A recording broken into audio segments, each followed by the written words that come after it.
air standard cycles. So when it comes to this air standard cycles, majorly we will be using air as the working substance, and we will be considering a closed system here, and by considering all the processes to be reversible, we will be doing the analysis.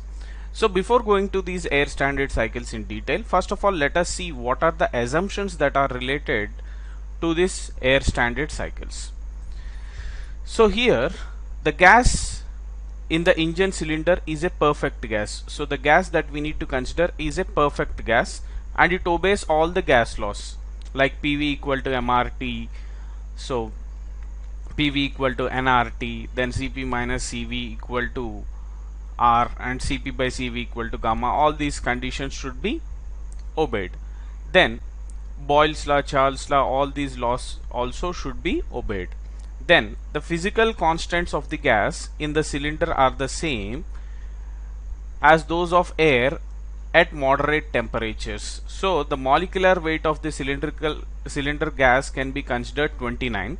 So usually for air it will be 28.97. So here we are approximating it to 29. Then here Cp is 1.005 kilojoule per kg Kelvin and Cv is 0.718 kilojoule per kg Kelvin. Then the compression and expansion processes are adiabatic, so usually they are reversible adiabatic, and they take place without internal friction. That means these processes are considered to be isentropic processes. There will be no chemical reaction taking place in the cylinder. Heat is supplied or rejected by bringing a hot body or a cold body in contact with the cylinder. But when it comes to these practical cycles, what will happen is, so the fuel gets combusted in the presence of air, and as a result of that certain chemical reaction takes place and the process will happen.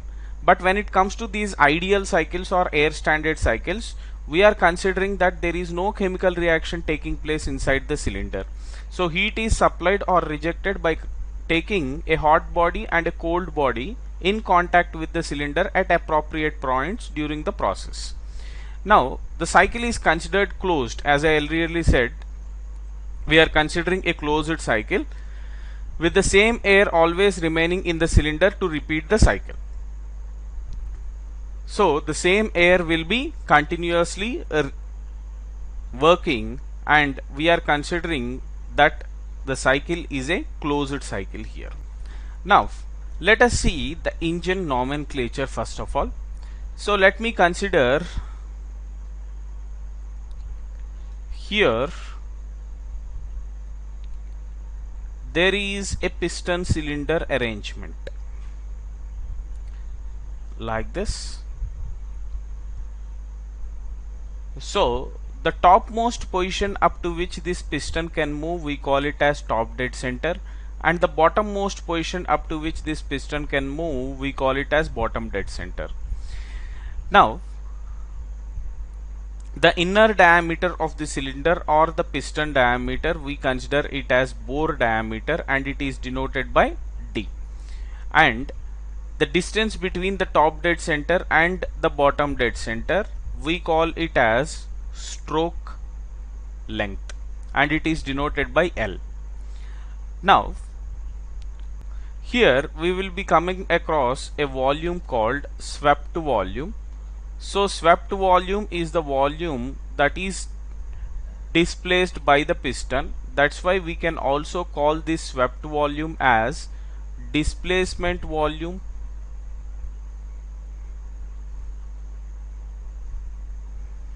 or stroke volume.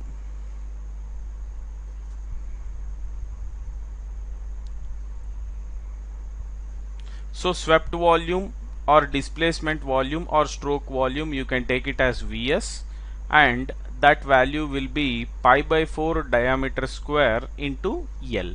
So this is the swept volume, the volume displaced by the piston here. Then the volume that is present in between top dead center and head of the cylinder, we call it as clearance volume. So clearance volume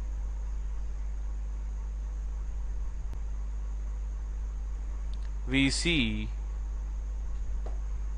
we need to consider. Now we need to know a ratio called clearance ratio.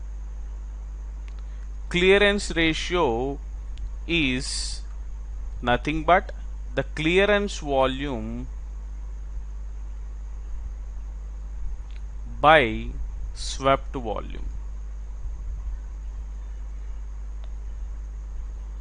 So clearance volume is Vc, by swept volume is Vs. So this is the clearance ratio. Now we need to know about the compression ratio. So compression ratio is denoted by RC. RC is equal to volume at the beginning of compression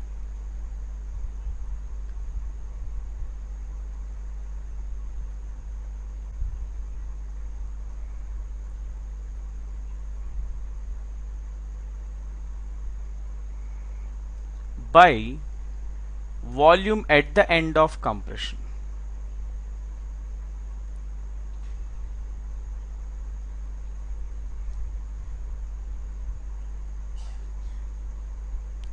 Now suppose if we consider a piston cylinder arrangement like this. So the piston is initially at the outer dead center here, and there is inner dead center like this. So this volume is the clearance volume, and this volume that is present is the swept volume. Now at the beginning of compression, the piston will be at the outer dead center or the bottom dead center if you consider a vertical cylinder. Now volume at the beginning of the compression will be the sum of this clearance volume as well as the swept volume. So we can write this as Vc plus Vs by at the end of compression. So at the end of compression, this piston reaches the inner dead center. So this piston reaches the inner dead center, and the volume that is available at the end of compression is simply the clearance volume. So we can write this as Vc here. So the compression ratio is Vc plus Vs by Vc, which can also be written as 1 plus Vs by Vc or 1 plus 1 by Vc by Vs. So this Vc by Vs, we have named it as the clearance ratio. So let us denote this clearance ratio with some symbol. So let us say clearance ratio is some alpha here. Now if I take the clearance ratio as alpha, 1 plus 1 by alpha you can write as the compression ratio, or compression ratio can also be written as Vc plus Vs by Vc. So this is the formula for the compression ratio. Now let us see what is expansion ratio. So here when we consider this expansion ratio is denoted by R suffix E. So which is volume at the end of expansion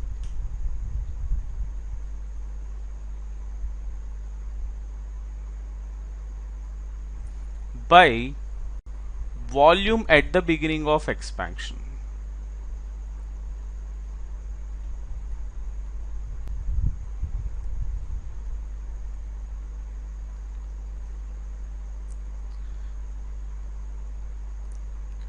So volume at the end of expansion by volume at the beginning of expansion. Why we have written like this is volume at the beginning of expansion will be less compared to the volume at the end of expansion.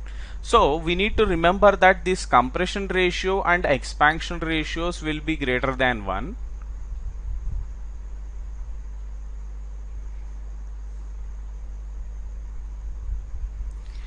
And they will be almost opposite. If you observe, the compression ratio is volume at the beginning of compression. Volume at the beginning of compression will be higher compared to the volume at the end of compression. Whereas when it comes to expansion ratio, volume at the end of expansion will be higher than the volume at the beginning of expansion. So this is the reason we have written like this. Now we will come across one more ratio called cutoff ratio. Now when it comes to this cutoff ratio is denoted by rho. So here when it comes to air standard cycles, as there is no spark ignition or as there is no chemical reaction taking place, so no fuel will be added in the combustion chamber.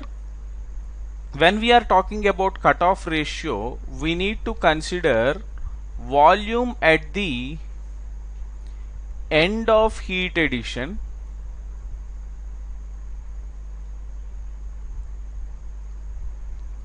by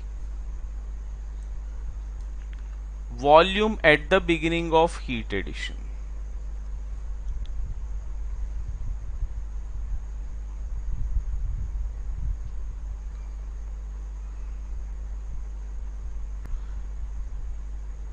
So this formula stands good for the ideal cycles or the air standard cycles, but practically speaking the cutoff ratio is volume at the end of fuel addition by volume at the beginning of fuel addition. So this happens usually in case of diesel and dual cycles. So as we are considering here air standard cycles, simply we are writing cutoff ratio as volume at the end of heat addition by volume at the beginning of heat addition. So we need to remember these three ratios because they are very important here. Then the next thing what we need to learn is the air standard efficiency. So when we consider the air standard efficiency, see the efficiency of the engine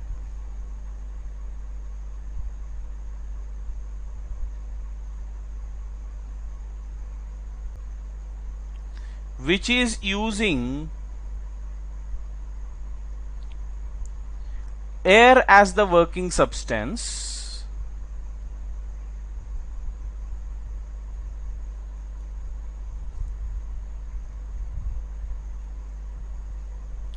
is called air standard efficiency.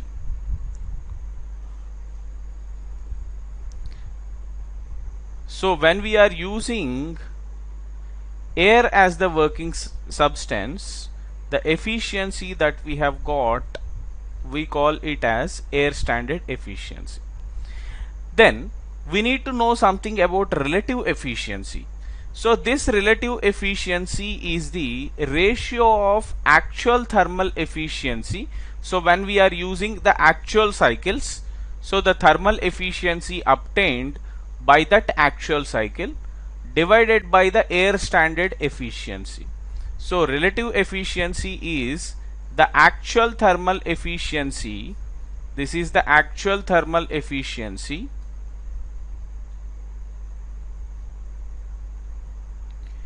by the air standard efficiency. We call this as the relative efficiency.